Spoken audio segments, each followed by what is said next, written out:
He said 2 weeks before the accident. I asked why he had ended it. He was quiet for a long time. Then he said something that rearranged something in my understanding of our last 5 years. He said he had started it because he had convinced himself that the fertility problems were his fault, that he was failing me, that I would be better with someone else, and that by staying, he was stealing a life from me that I deserved. I stared at him. I said, "So you had an affair because you felt guilty about our fertility treatments?" He said, "I know how that sounds." I said, "How long have you believed the fertility problems were your fault?" He said, "Since the first IVF. That was 3 years ago." He had been carrying that belief for 3 years without telling me. He had reordered his entire interior life around a guilt I had not known he was feeling, and in doing so had made decisions that affected both of us without ever giving me the information I would have needed to be part of making them. I was furious about the affair. I was also furious about the silence, the 3 years of carrying something alone that we should have been carrying together. And I told him so in terms that were not gentle because I had been gentle for long enough. We went to counseling. A therapist named Dr. Wallace, who had a gentle directness that I came to respect deeply over the 6 months we saw him, weekly at first and then every 2 weeks. He helped me understand something about Emeka that I had not been able to access on my own. That his silence was not indifference, but its opposite, a form of shame so deep it had paralyzed him.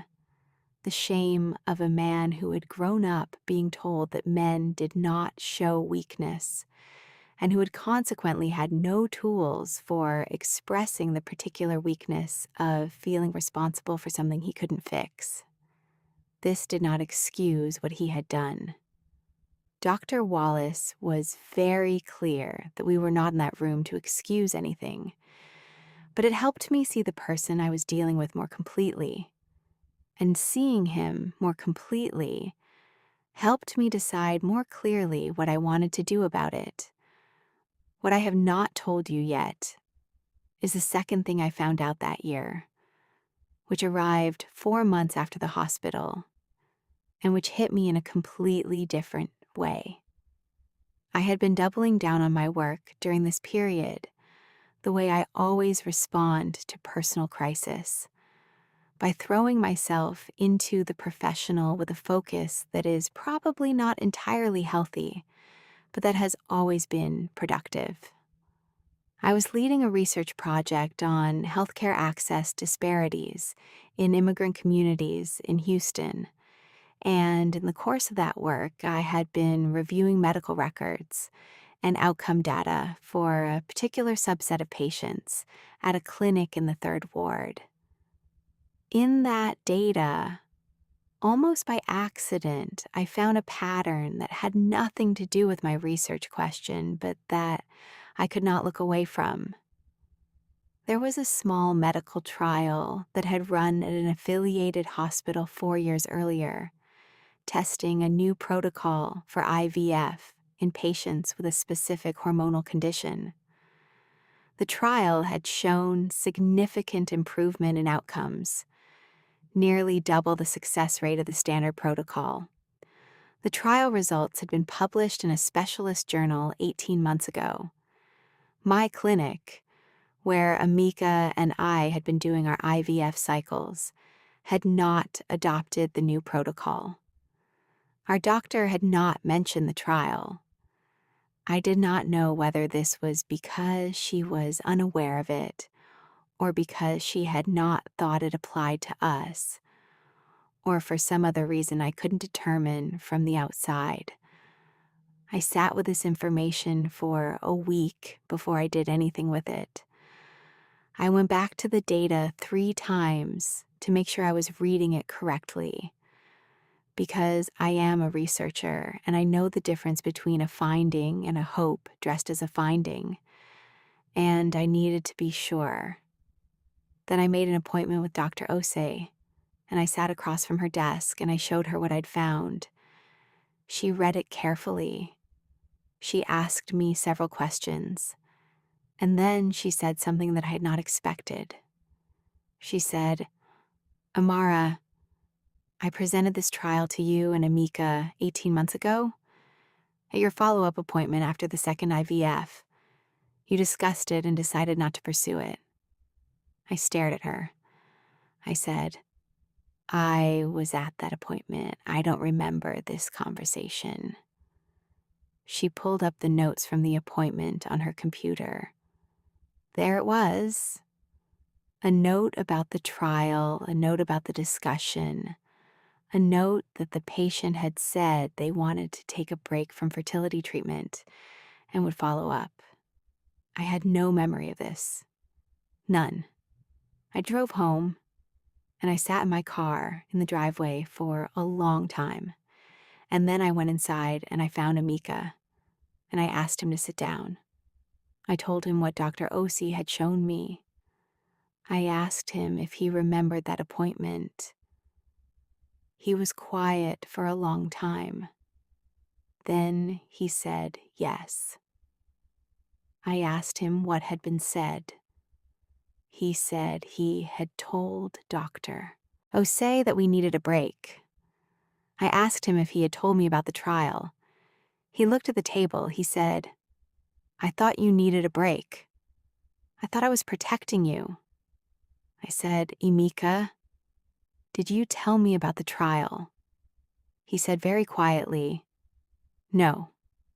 He had made a medical decision for both of us, alone, without telling me, because he had decided in that moment that I needed to be protected from the information, because he was already carrying the guilt of believing the fertility problems were his fault, because he was, in the way of people who have been taught that love means taking care of others by managing what they know, trying to take care of me in a way that had robbed me of a choice that was mine to make.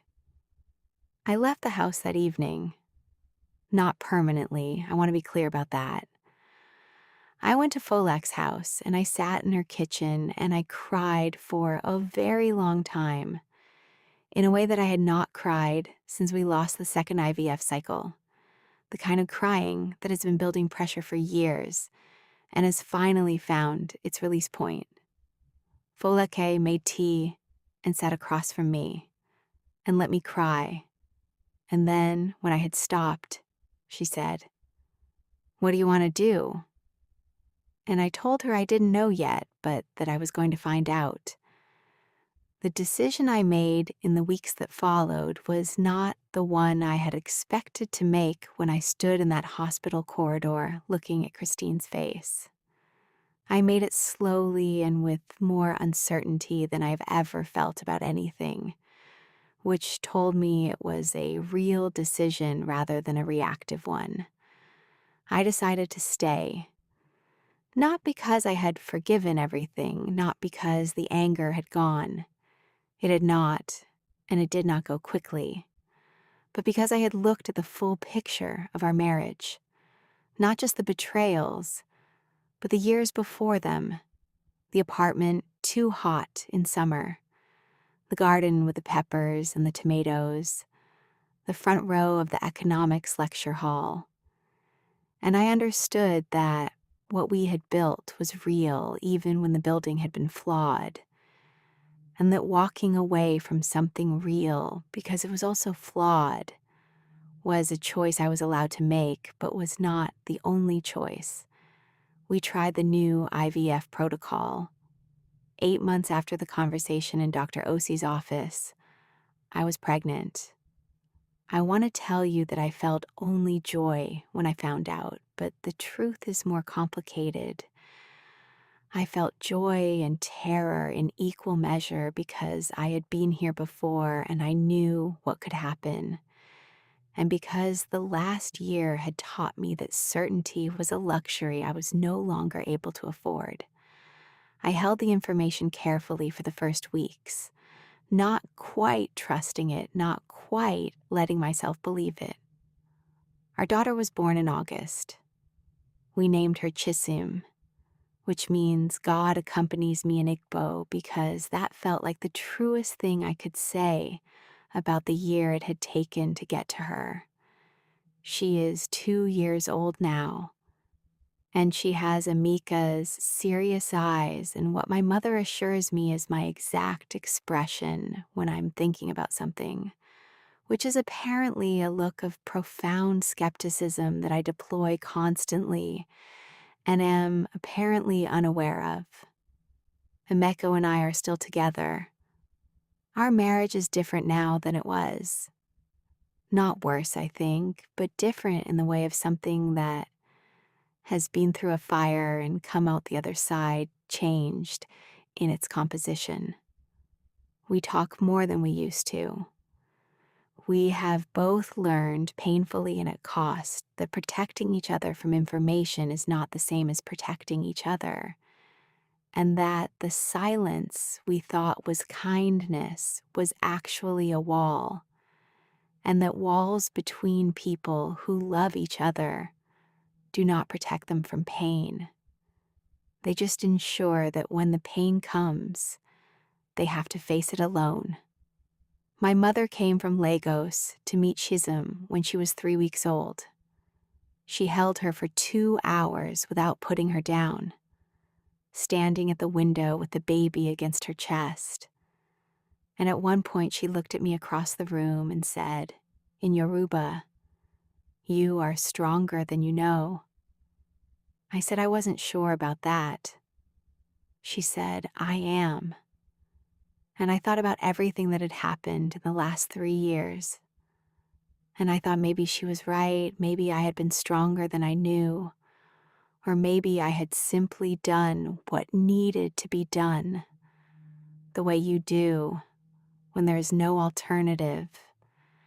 And maybe those two things are the same thing after all. I still work at the Research Institute. I am leading a new project now on the ethics of medical information sharing and fertility treatment, which, if you know the story, you will understand is not a coincidence.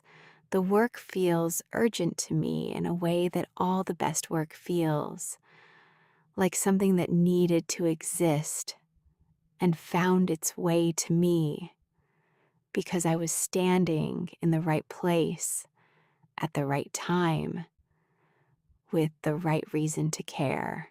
In the evenings, when Chisholm is asleep and the house is quiet, I sometimes sit in the backyard where the tomatoes and peppers grow with their usual stubborn insistence.